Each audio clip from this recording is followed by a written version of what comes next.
पिछले एपिसोड में देखे थे, जंगल फैमिली शाओलिन में आए थे और मास्टर होंग के गार्डन में लगे हुए फॉर्मेशन को देखने के लिए वो जा रहे थे। लेकिन बीच में ही उनका पोती और बॉडीगार्ड गेयोंग के पास रुक चुके थे, क्योंकि उनके पोती को गेयोंग के साथ कुछ खेलना था और गेयोंग और बच्ची के बीच में बात होते होते लड़ाई भी थोड़ा हो चुका था। लेकिन एंड में सब कुछ सुलह हो गया और जंगल फैमिली का पुराना हेड भी वापस गेयोंग के पास आ जाता है और सभी को बाय बाय करके वहाँ से निकल जाते हैं। और रास्ते में वापस जाते जाते वो बच्ची अपने ग्रैंडपा को पूछती है, ग्रैंडपा क्या हमारे क्लैन का जो 1003 वाटर टेक्निक है उसमें कुछ कमी है? और उसका ग्रैंडपा कहता है ऐसा हो ही नहीं सकता, उस टेक्निक को मैं खुद तुम्हें पर्सनली सिखाया हूँ। लेकिन ऐसा सवाल क्यों पूछ रहे हो, क्या कुछ हुआ था? और उसके पोती कहती है मेरे बीच में और उस शाओलिन के डिसिपल के बीच में एक मैच हुआ था, लेकिन मैं उसे हरा ही नहीं पाई, यहाँ तक कि उसे पकड़ भी नहीं पाई। उसका ग्रैंडपा भी कहता है तो फिर तुम्हारा मतलब तुम उससे हार चुके हो? फिर उसके पोती कहती है ग्रैंडपा मुझे इससे भी ज्यादा स्ट्रॉन्गर मार्शल आर्ट टेक्निक सिखाओ, मुझे मेरा रिवेंज लेना है और उस बच्चे को पूरी तरीके से हराना है। और उसके ग्रैंडपा भी कहता है तुम छोटी बच्ची,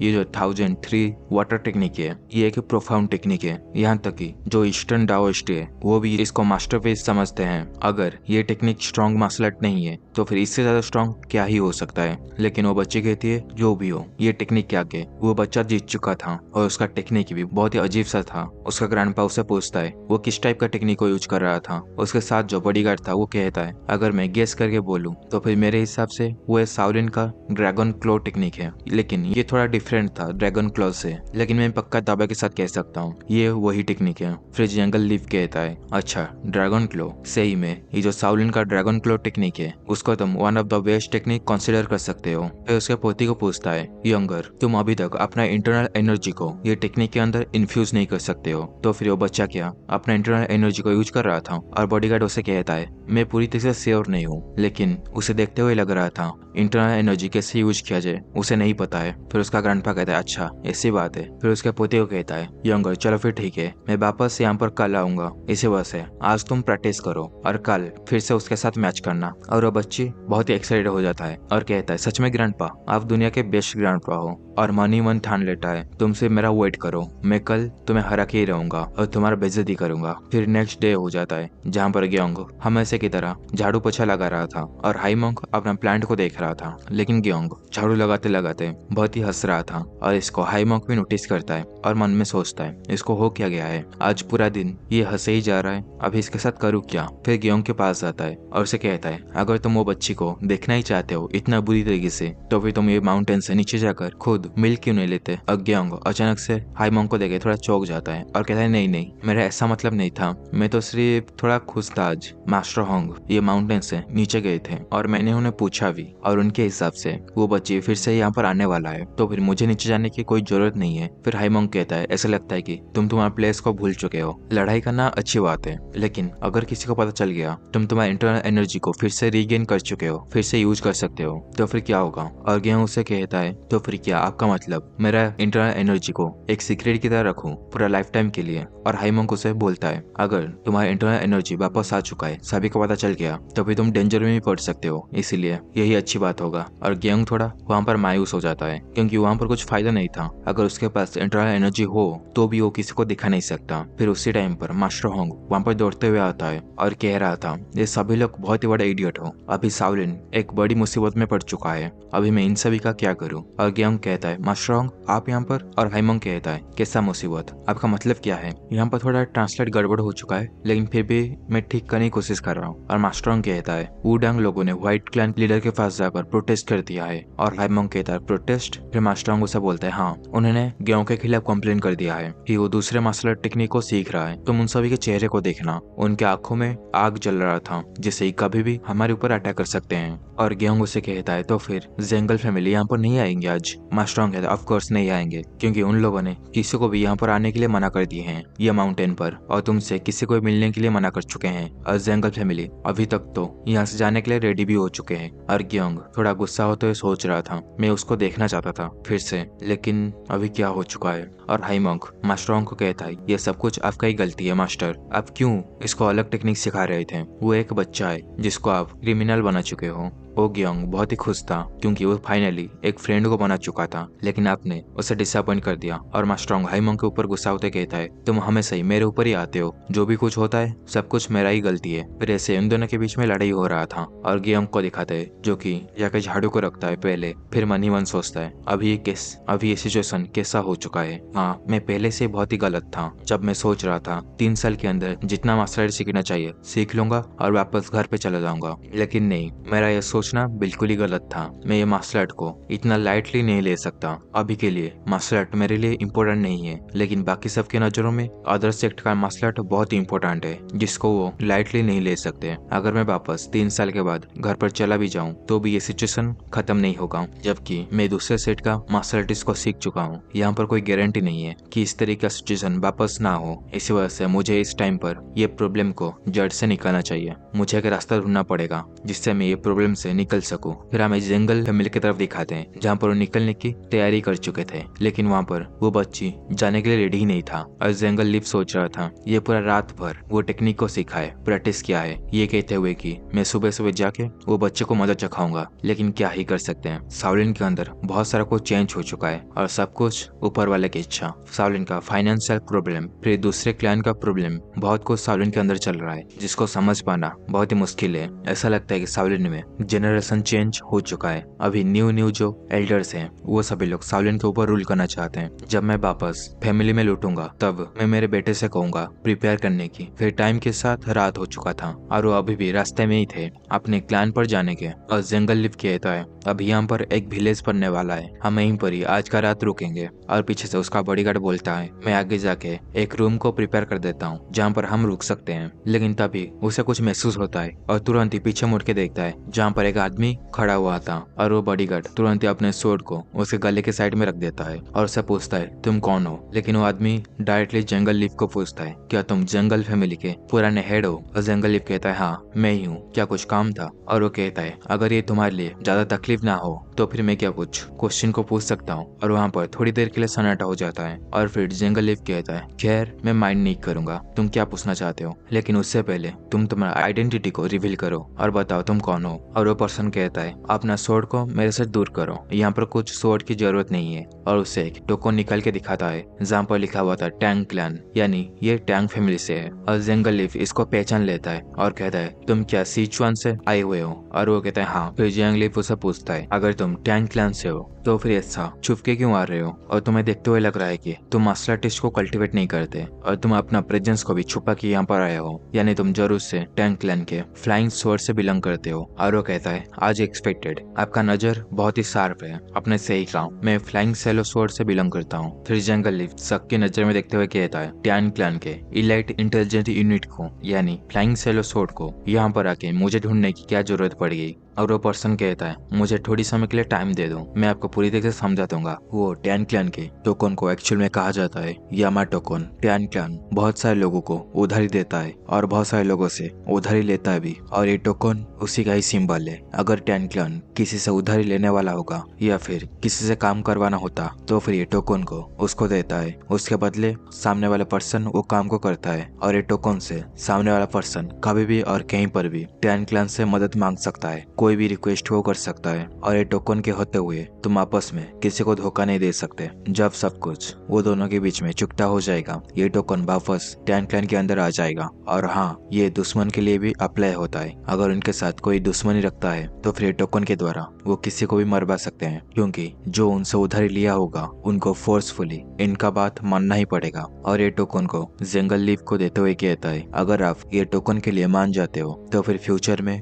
हमारा टैन क्लैन आपका जरूर से मदद करेगा किसी भी हालत में। और जंगल लिव कहता है अच्छा तो फिर ठीक है, तुम बताओ तुम्हारे दिमाग में एक्चुअल में है क्या, मैं भी थोड़ा क्यूरियस हूँ, आखिरकार इतने बड़े टैन क्लैन को खुद यहाँ पर आके मेरा जरूरत क्यों पड़ गई। फिर वो पर्सन कहता है मैं जानता हूँ लीडर जंगल लिव, आप वो शाओलिन के बच्चे से मिले थे शाओलिन के टेम्पल में, क्या आप बता सकते हो वो बच्चे के बारे में। और जंगल लिव कहता है तुम इतने दूर से यहाँ पर सिर्फ यही पूछने के लिए आए थे, और वो भी यामा टोकन से। और मन ही मन सोच रहा था ये जरूर से उसी बच्चे के बारे में बातचीत कर रहा था जिसके साथ मेरा पोती लड़ा पढ़ाई किया था। मैं जानता हूँ ये फ्लाइंग सेलो सोड इंटेलिजेंस यूनिट बहुत ही एक्सपर्ट है, लेकिन कैसे और इनको वो बच्चे से क्या लेना देना। फिर जंगल लिव कहता है, नॉर्मली मैं कोई भी चीज को रिवील नहीं करता जिसके द्वारा मेरे फ्रेंड को नुकसान हो सके, लेकिन यहाँ पर कुछ ऐसी बात नहीं है जिसको रिवील करने से मेरा दोस्त यानी सावलिन का नुकसान हो सके। तो फिर बताओ टैन क्लैन मुझसे क्या जानना चाहता है। फिर वो पर्सन जंगल लिव से पूछता है, जब वहाँ पर आप गए थे क्या आप वो बच्चे को हमारे टैंक फैमिली का टेक्निक को यूज करते हुए देखे थे, जो कि हमारा मैन फैमिली का टेक्निक हो। और जंगल लिव कहता है, नहीं ऐसा कुछ तो नहीं है, मैं सिर्फ एक ही चीज को जानता हूँ, वो बच्चा ड्रैगन क्लो टेक्निक को यूज कर सकता है और उसको सीख चुका है। फिर वो पर्सन कहता है, अकॉर्डिंग टू हमारा इन्फॉर्मेशन जितने भी हम ऑब्टेन किए हैं उसके हिसाब से वो बच्चा अपना इंटरनल एनर्जी को कल्टीवेट नहीं कर सकता।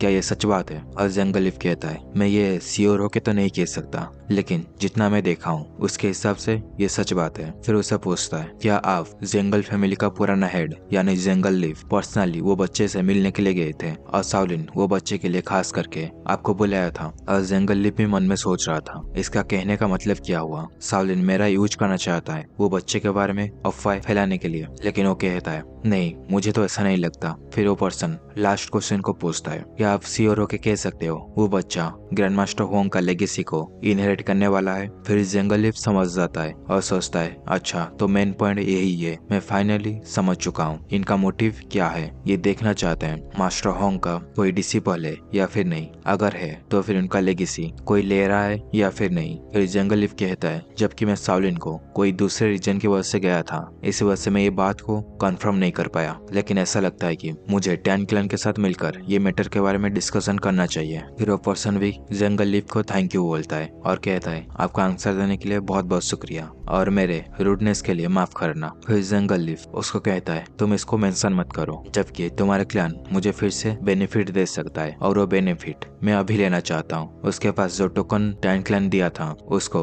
वो वापस कर देता है और कहता है, मैं इसको अभी यूज करना चाहता हूँ। और ये बात को सुन के वो पर्सन भी थोड़ा शॉक हो जाता है। फिर जंगल लिव उसे पूछता है, मेरे पास सिर्फ एक ही क्वेश्चन है। और वो पर्सन वो टोकन को लेते हुए मन में सोच रहा था, आज एक्सपेक्टेड ये जंगल लिव कोई इजी ओपोनेंट नहीं है, मुझे सावधानी से इसके साथ बातचीत करना चाहिए। फिर वो मान जाता है और कहता है, आप क्या पूछना चाहते हो पूछ सकते हो। फिर जंगल लिव उसे कहता है, मैं जानता हूँ तुम्हारा टैन क्लैन नहीं बल्कि बहुत सारे सेक्ट सावलिन के ऊपर नजर रखे हुए हैं, क्या इसी के वजह से जो कि मैं अभी सोच रहा हूँ? फिर वो पर्सन कहता है, मैं सिर्फ एक लो रैंक का मेंबर हूँ, इसलिए मुझे डिटेल के बारे में तो नहीं पता, लेकिन जो हाईएस्ट एल्डर है मेरा मेन फैमिली का, वो सभी लोग उसके ऊपर बहुत ही इंटरेस्ट है। और आप जंगल फैमिली के पुराना हेड रह चुके हो, आपको तो बहुत सारी चीज मुझसे भी ज्यादा पता होगा, आप जो सोच रहे हो वही सच होगा। और जंगल लिव कहता है, ओके मैं समझ गया, तो फिर तुम यहाँ से जा सकते हो। और वो पर्सन भी कहता है, अलविदा, उम्मीद है आपका सेफ जर्नी हो। फिर वो जाने के बाद जंगल लिव मन में सोच रहा था,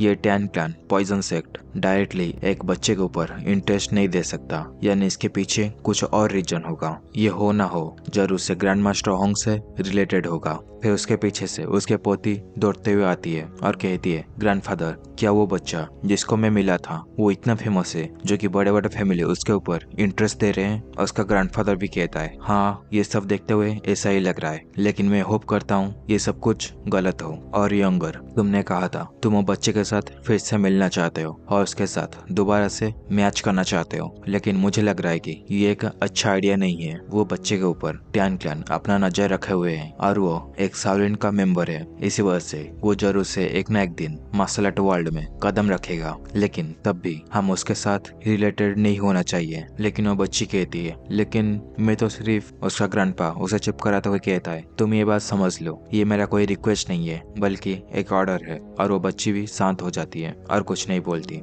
फिर जंगल लिव कहता है, हमें जल्दी करना चाहिए नहीं तो हमें लेट हो जाएगा। लेकिन मन में ही सोच रहा था, यहाँ पर सिर्फ टैन क्लैन नहीं बल्कि दूसरे सेक्ट और तो और 10 ग्रेट क्लैन वो बच्चे के ऊपर इंटरेस्टेड है। ये कोई छोटा मैटर नहीं है, इसी वजह से हमारे जंगल फैमिली इससे दूरी रहना अच्छा है। फिर कुछ दिनों बाद दिखाया जाता है हाईमोंग और गेयोंग के ऊपर, जहाँ पर हाईमोंग उसे कह रहा था, तुम इतने देर से यहाँ पर बैठे बैठे इतने गौर से क्या सोच रहे हो? और गेयोंग कहता है, ये तो सिर्फ मैं सोच रहा था, मैं दूसरे सेट का टेक्निक को सीख चुका हूँ और इसी वजह से बहुत सारे सावलिन मोंग मेरे ऊपर बहुत ही गुस्सा है। फिर हाईमंग उसे बोलता है ये ऐसी बात नहीं है, तुम इसके ऊपर ज्यादा ध्यान मत दो और इसके ऊपर ज्यादा तुम चिंता भी मत करो। तुम्हें सिर्फ यहाँ पर 3 साल के लिए रहना है, फिर उसके बाद तुम अपने घर में वापस जा सकते हो। तुम्हें अपनी नाक वहाँ पर नहीं घुसाना चाहिए जहाँ पर तुम्हें घुसाना नहीं होगा, नहीं तो इसके वजह से यह और भी कॉम्प्लिकेटेड हो जाएगा। तुम अपने पेरेंट्स के बारे में सोच सकते हो जो कि तुम्हारा घर पर वेट कर रहे हैं। और ग्योंग थोड़ी देर सोचने के बाद हाईमंग को कहता है लेकिन फिर भी मैं एक क्रिमिनल की तरह यहाँ पर नहीं रह सकता। मैं जानता हूँ आप मेरे बारे में बहुत ही चिंता करते हो मास्टर, और मैं ये भी जानता हूँ ग्रैंड मास्टर होंग जानबूझ के दूसरे सेट का टेक्निक को मुझे नहीं सिखाया है। और इन सभी बातों को सुनकर हाईमंग भी थोड़ा चौंक जाता है और सोच रहा था ये बच्चा जो कि बहुत ही चाइल्डिश था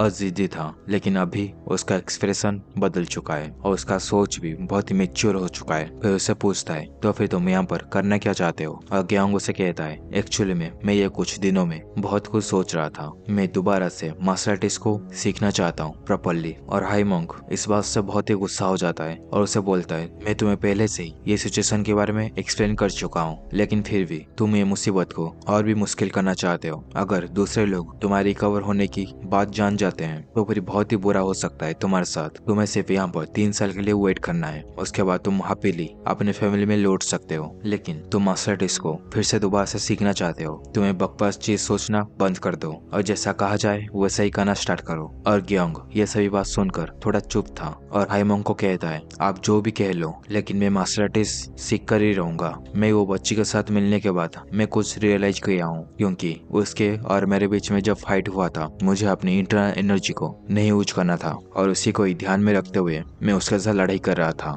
लेकिन तभी मुझे रियलाइज हुआ एक फाइट में अगर तुम इंटरनल एनर्जी को यूज नहीं कर सकते तो फिर तुम कितना बड़े यूजलेस हो जाओगे और ये तुम्हारे लिए इजी भी नहीं होगा। जबकि मैं जो सीख चुका हूँ वो कम्प्लीटली मिटा नहीं सकता, बट जो भी हो मैं प्रॉपर्ली दोबारा से शाओलिन के मार्शल आर्टिस्ट को शुरू से सीखना चाहता हूँ। और ग्योंग इस वक्त बहुत ही सीरियस था और उसके सीरियस फेस को देख के हाईमंग भी समझ जाता है कि अभी ग्योंग एक फैसला ले चुका है जो कि कोई भी बदल नहीं सकता। मैं सोच रहा था वो बच्ची के साथ वो ज्यादा ही अट्रैक्ट हो चुका है और उसके प्यार में पड़ चुका है, लेकिन ग्योंग मेरे से भी अच्छे से उसके सिचुएशन को समझ सकता है और इसी को ही वो रिसॉल्व करने की ट्राई कर रहा है। किसी ने बोला था बच्चे बहुत जल्दी और तुरंत ही एक समय में ग्रो हो जाते हैं और ऐसा मेरे आंखों के सामने हुआ भी। 2-3 दिन के अंदर ही ग्योंग बहुत ही बड़ा हो चुका है। चलो ठीक है, मैं उसके इंटरनल एनर्जी बात को 3 साल के लिए छुपा भी नहीं सकता, ये बाहर आ जाना वही अच्छा रहेगा। फिर ग्योंग को कहता है अगर ऐसा ही है तो फिर मैं इसके बारे में कुछ करता हूँ और हेडमोंग को लेटर लिख देता हूँ और इसी के बाद से तुम अपनी बाकी की लाइफ अच्छे से जी पाओगे और कोई भी चीज को छुपाना नहीं पड़ेगा। और ग्योंग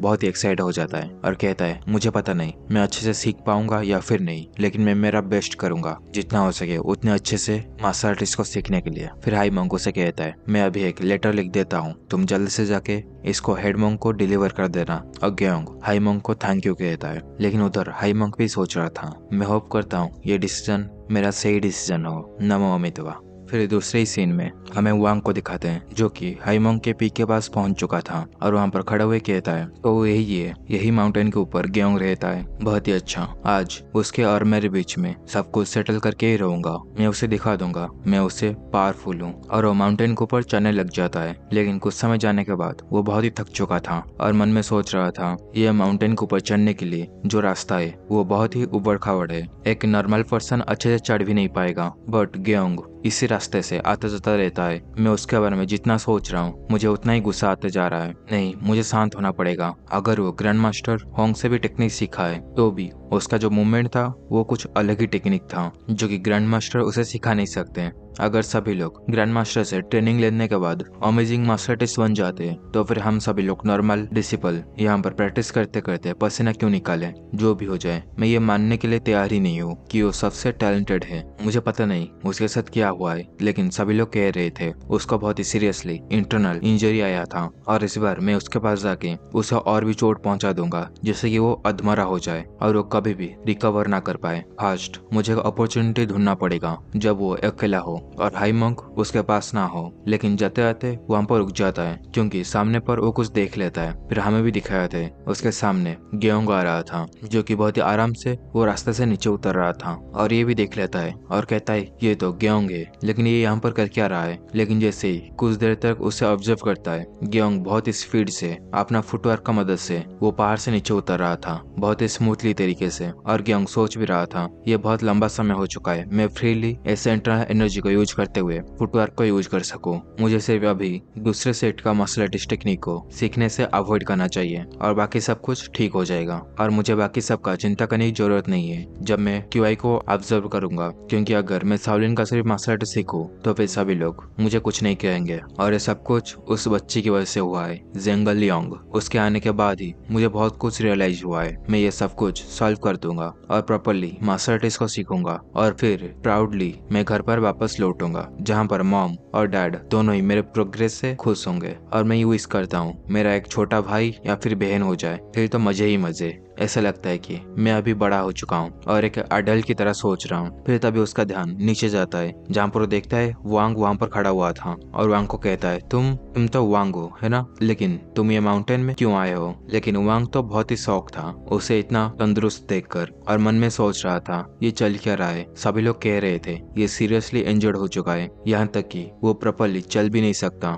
लेकिन यहाँ पर तो वो चलना छोड़ो बहुत ही इनक्रेडिबल स्पीड से फुटवर्क का यूज करते हुए भाग रहा था। और गेयोंग भी वांग से मिलने के लिए नीचे आ जाता है और कहता है मैं ये एक्सपेक्ट नहीं किया था तुम यहाँ पर आ जाओगे, और मैं भी सोच रहा था तुमसे जाकर एक बार मिल लूं। और वांग थोड़ा डर जाता है और कहता है मेरे से क्यों, क्योंकि उसे लग रहा था वो मैच के वजह से गेयोंग उसके ऊपर रिवेंज लेने वाला है। लेकिन गेयोंग कहता है एक्चुअली मैं तुम्हें कहने वाला था, मैच के टाइम पर मैं तुम्हें इग्नोर नहीं कर रहा था जब हमारा कंपटीशन हुआ था। और वांग कहता है तुम कौन सी बात कर रहे हो, तुम जानबूझ के वो मैच के अंदर मुझे ह्यूमिलेट करने की कोशिश किए थे। लेकिन गेयोंग उसे समझाता है और कहता है नहीं मेरा कोई ऐसा इरादा नहीं था, और वो मेरा फास्ट लड़ाई कंपटीशन था, इसलिए मुझे ज्यादा पता नहीं था मुझे क्या करना चाहिए। लेकिन आई एम सॉरी, अगर हम ये मैच को फिर से कर पाए मैं तुम्हें प्रॉमिस करता हूँ मैं पहले से बेटर करूंगा। और वांग सोचता है क्या फिर से रीमैच, मैं तुम्हें अभी तक हैंडल भी नहीं कर पाया फास्ट मैच पर, लेकिन अभी तुम्हें देखकर लग रहा है कि तुम पहले से थोड़ा पावरफुल भी हो चुके हो।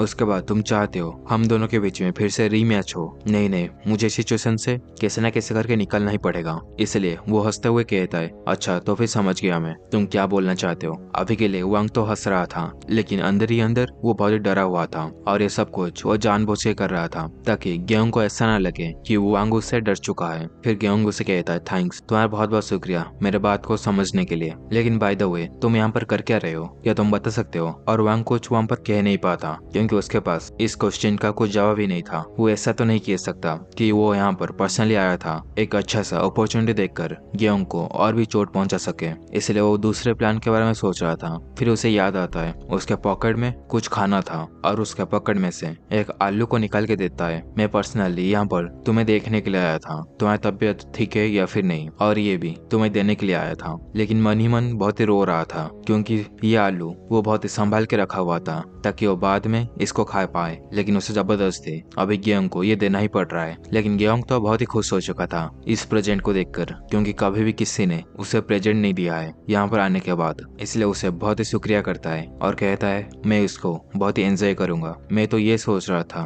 तुम बहुत ही मुझे हेट करते होगे, लेकिन लगता है तुम मुझे पसंद करते हो। और वो भी हंसते हुए कहता है हेट, और वो भी तुम्हें, ऐसा हो ही नहीं सकता, हम सभी लोग फाइट करते करते स्ट्रांग होते रहेंगे, इसी वजह से यहाँ पर हेट करने की कोई बात ही नहीं है। लेकिन वो भी सोच रहा था मैं एक्चुअल में इसे हेट करता हूँ, मैं तो यहाँ पर आया था इसको और भी मार के अधमरा कर दूं, लेकिन इसको देखने के बाद मेरा ये इरादा बदल चुका हूँ क्योंकि ये बहुत ही स्केरी है ये बच्चा। और गेयोंग बहुत ही खुशी से वो आलू को खा रहा था, और इसको खाते हुए गेयोंग ऐसे देखे जा रहा था और सोच रहा था क्या ये स्टूपिड है या फिर ये इतना सिंपल है, क्योंकि ये बहुत ही बच्चे की तरह एक्टिंग कर रहा है। और उसको खाते हुए देखकर मुझे भी थोड़ा भूख लग रहा है। तभी उसके पेट में से भूख लगने की आवाज आता है और गेयोंग भी इसको सुन लेता है, इसलिए कहता है क्या तुम भी खाना चाहते हो। लेकिन वो मना कर देता है और कहता है नहीं मैं ऑलरेडी खा चुका हूँ, तुम मेरे बारे में चिंता मत करो, तुम एंजॉय करो। लेकिन गेयोंग बहुत ही काइंड हार्टेड था, इस वजह से वो आलू को 2 हिस्सों में तोड़ देता है, एक हिस्सा उससे भी देता है खाने के लिए, और वांग भी इसको ले लेता है और कहता है ओके फिर मैं इसको लेता हूँ और तुम्हारा शुक्रिया। और सोच रहा था ये मेरा ही आलू है और मुझे ही देने के बाद मुझे उसे थैंक यू बोलना पड़ रहा है। मुझे मेरे जेब में और भी खाना लाना चाहिए था, लेकिन ये बहुत ही शर्मनाक चीज है अपने दुश्मन से खाना लेना। चलो कोई बात नहीं, पहले तो इसको मैं खा लेता हूँ क्योंकि भूख तो मुझे भी लगा है। फिर वो दोनों कुछ टाइम तक वो पत्थर के पास बैठे हुए बातचीत कर रहे थे और ग्यांग उसको बके ही जा रहा था। और इसके सभी बात सुनने के बाद वांग भी सोचता है ये इतना बुरा बच्चा भी नहीं है। इसके बात सुनने के बाद मुझे महसूस हो रहा है ये बहुत ही चाइल्डिश और इनोसेंट है। मे बी वो मैच के दौरान जो कह रहा था वो सच हो, उसका ये सच में फास्ट कंपटीशन हो, इसी वजह से उसे कुछ आता भी ना हो कैसे कंपटीशन को किया जाता है। फिर ग्यांग उसे कहता है मैं ये होप करता हूँ यहाँ पर एक रियल फ्रेंड बना दूं। और फ्रेंड का नाम सुनकर वांग भी पूरी तरह से हिल जाता है और कहता है ऑफ कोर्स तुम तो एक रियल फ्रेंड हो, यहाँ पर कोई फेक फ्रेंड भी होता है। और ग्यांग वहाँ पर बहुत ही खुश हो जाता है और कहता है फाइनली मैं शाओलिन में आकर मेरा फास्ट फ्रेंड बना चुका हूँ। और वांग इसका एक्सप्रेशन देखकर थोड़ा ऑकवर्ड हो जाता है क्योंकि ग्यांग बहुत ही इनोसेंट था, इस वजह से छोटी छोटी बातों से वो बहुत ही खुश हो जाता था। फिर ग्यांग को वो पूछता है बाय द वे तुम कहीं पर जा रहे थे? और ग्यांग कहता है हाँ मैं हेडमास्टर के पास जा रहा था। और वो कहता है क्या हेडमास्टर? और मन में सोच रहा था ये बच्चा हेडमास्टर से कभी भी डायरेक्टली मिल सकता है, ये कुछ ऐसा चीज है जो कि बाकी सब डिसिपल सपना ही देख सकते हैं क्योंकि वो शाओलिन का हेड मॉन्क है। उनको डायरेक्टली पर्सनली जाके मिलना बहुत ही बड़ी चीज होती है एक डिसिपल के लिए। सच में ग्यांग के पास कुछ तो है। फिर वो खड़ा हो जाता है और कहता ऐसी बात है तो फिर हम दोनों ही साथ में जाते हैं और मुझे भी यहाँ से जाना पड़ेगा जबकि तुम्हारा तबीयत ठीक हो चुका है और मैं यहाँ पर तुम्हें देखने के लिए आया था और मेरा काम हो चुका है, तो फिर चलो हमें माउंटेन से नीचे जाते हैं। और ग्यांग कहता है ओके फिर ठीक है और उसे पूछता है तो फिर तुम्हारा ख्याल क्या है, यहाँ से एक रेस हो जाए, देखते हैं कौन ये माउंटेन के नीचे सबसे पहले उतरता है। और वांग कहता है एक रेस श्योर क्यों नहीं। अभी के लिए वांग को ग्यांग का एक अच्छा दोस्त बनना था क्योंकि वो समझ चुका था ग्यांग के अंदर कुछ तो स्पेशल है, इसी वजह से उसका एक अच्छा दोस्त बनना वही सबसे बेस्ट ऑप्शन रहेगा वांग के लिए। फिर हमें सीन शिफ्ट होके हेडमास्टर के हॉल की तरफ दिखाते हैं जहाँ पर हेड मॉन्क किसी को बोल रहा था तुम जरा ये लेटर को पढ़ो। हाई मॉन्क ये लेटर को भेजे थे और हेड मॉन्क के सामने वो वेनरेबल था जो कि लेटर को पढ़ने के बाद बिल्कुल ही हैरान हो चुका था और कहता है ये तो यहाँ पर लिखा है ग्यांग को शाओलिन का मार्शल आर्ट सिखाने के लिए। और हेड मॉन्क भी बहुत ही शांति से चाय पी रहा था और कुछ नहीं बोल रहा था। लेकिन वेनरेबल हेड मॉन्क को पूछता है क्या ये बच्चा ग्यांग फुल्ली रिकवर हो चुका है? और हेड मॉन्क उसे कहता है मैं इसके डिटेल के बारे में हाई मॉन्क से पूछा नहीं हूँ, लेकिन इसको देखकर ऐसा ही लगता है। फिर हमें वो लेटर को दिखाते हैं जहाँ पर लिखा गया था ग्यांग दोबारा से मार्शल आर्ट को सीखना चाहता है, इसलिए प्लीज इसको माफ कर देना और जो कुछ भी हुआ उसे भुला दीजिए। और वेनरेबल लेटर को देखने के बाद सोच रहा था आखिरकार हेड मॉन्क सोच क्या रहे हैं। वो ग्यांग दूसरे सेट का मार्शल आर्टिस्ट को सीखा था, यहाँ तक कि सेट का एल्डर डिसिपल जो है वो भी इसको मना करते हैं आगे से मार्शल आर्टिस्ट को नहीं सिखाने के लिए। और उसका मार्शल आर्टिस्ट नॉर्मल डिसिपल से बिल्कुल ही अलग है और तो और वो मास्टर होंग से रिलेटेड भी है जो कि शाओलिन टेम्पल का रेपुटेशन को बहुत ही नीचे गिरा चुके थे। इसलिए वो लेटर को टेबल पर मारते हुए कहता है अगर आप चाहते हो मैं और एल्डर डिसिपल इसके बारे में क्या सोच रहे हैं तो फिर आप भूल ही जाओ, हम इसको कभी भी अप्रूव नहीं करेंगे। और हेड मॉन्क शांति से उसे कहता है ये बहुत ही अजीब बात है, यहाँ पर प्रॉब्लम क्या है? एक शाओलिन का डिसिपल शाओलिन का मास्टर आर्टिस्ट भी सीख नहीं सकता। और ये बात सुनकर वेनरेबल और भी थोड़ा गुस्सा हो जाता है और हेड मॉन्क को कहता है आपने क्या कहा? तो फिर आप मानते हो वो हमारी डिसिपल है, लेकिन उसके बाद भी वो दूसरे अदर सेक्ट का मास्टर आर्टिस्ट को सिखाए, आप इसके बारे में क्या कहना चाहते हो? लेकिन हेड मॉन्क वो तो आराम से चाय पी जा रहा था। फिर कहता है जब ग्यांग ये लेटर को डिलीवर करने के लिए यहाँ पर आया था मैं उससे पूछा भी था तुम फिर से मार्शल आर्टिस्ट को क्यों सीखना चाहते हो, और तुम्हें पता है उसका आंसर क्या था? फिर हमें फ्लैशबैक दिखाया था जहाँ पर ग्यांग वो लेटर को हेड मॉन्क को देने के लिए आया था और वो कहता है मास्टर होंग कुछ टेक्निक को मुझे दिखाए थे, लेकिन मैं वो टेक्निक को सीखने के अलावा मैं सिर्फ उसको कॉपी किया था और उसको मॉडिफाई थोड़ा किया था। लेकिन आपके हिसाब से और बाकी एल्डर के हिसाब से अगर ये गलत है तो फिर मैं इसको आगे से नहीं करूंगा, लेकिन मैं प्रॉपरली शाओलिन का मास्टर आर्टिस्ट को सीखना चाहता हूँ, इसलिए क्या आप एक बार के लिए चांस मुझे दे सकते हो? फिर प्रेजेंट में दिखाया जाता है जहाँ पर हेड मॉन्क वेनरेबल को कह रहा था वो ग्यांग ऐसा कह रहा था अभी तुम बताओ तुम क्या सोचते हो, तुम्हारे इसके बारे में क्या ख्याल है? लेकिन वेनरेबल तो अपने गुस्से को थोड़ा काबू कर रहा था और मन में सोच रहा था हेड मॉन्क सोच क्या रहे हैं? शाओलिन का हेड मॉन्क कोई भी डिसीजन को ऐसे ही नहीं लेते, बहुत सोच समझ के एक डिसीजन को लेते हैं। लेकिन जो भी हो मैं भी आगे जाके हेड मॉन्क बन सकता हूँ, यानी अभी तक मैं एक कैंडिडेट हूँ जो कि हेड मॉन्क बनने की प्रोसेस में है। हेड मॉन्क का इंटेंशन जो भी हो, लेकिन मैं इसको अप्रूव नहीं दे सकता, इसलिए वो हेडमोंग को कहता है तो फिर आप चाहते हो वो बच्चे को फिर से यहाँ पर लाके सावलिन को मार्शल आर्टिस्ट को उसे सिखाना। फिर हेडमोंग अपने कुर्सी से उठ जाता है और उसे कहता है एक सेकुलर डिसिपल को मार्शल आर्ट सिखाना एल्डर डिसिपल का काम है। तुम गेयोंग को कोई अलग बच्चा मत समझो, वो भी एक नॉर्मल स्टूडेंट है शाओलिन टेम्पल का। लेकिन वेनरेबल उसे चिल्लाते हुए कहता है आप समझ नहीं सकते, वो कभी भी एक नॉर्मल डिसिपल की तरह ट्रीट नहीं हो सकता, उसे सभी लोग दूसरे नजर में देखेंगे। लेकिन इसका इतना चिल्लाते हुए देखकर हेडमोंग सिर्फ उसे घूर के देखता है और उसके ऐसे घूरने से वेनरेबल का पूरा शरीर ही जम जाता है। और इसी के साथ ये एपिसोड यहीं पर ही खत्म होता है। इसका और 4 चैप्टर बाकी था, लेकिन अभी एक और चैप्टर रिलीज हो गया, इसलिए मैंने सोचा इस वीडियो में 3 चैप्टर को एक्सप्लेन कर दूंगा और आने वाले वीडियो में और 2 चैप्टर को एक्सप्लेन कर दूंगा, क्योंकि अभी मेरा प्रैक्टिकल एग्जाम चल रहा है और 10 तारीख से थ्योरी एग्जाम भी स्टार्ट हो जाएगा। इसी वजह से मेरे पास टाइम नहीं था इससे लंबी वीडियो बनाने का, और वीडियो 4-5 दिन गैप में भी आएगा। अगर ये एपिसोड आपको पसंद आया तो फिर जाके लाइक और कमेंट कर देना। अगर सब्सक्राइब नहीं किया हो तो फिर सब्सक्राइब जाके कर देना, बेल आइकन को ऑल पे सेट करके, ताकि इसका नेक्स्ट वीडियो का नोटिफिकेशन आपके पास पहुंच सके। तो फिर ये वीडियो को हम यहीं पर ही खत्म करते हैं, बाकी मिलते हैं नेक्स्ट वीडियो में।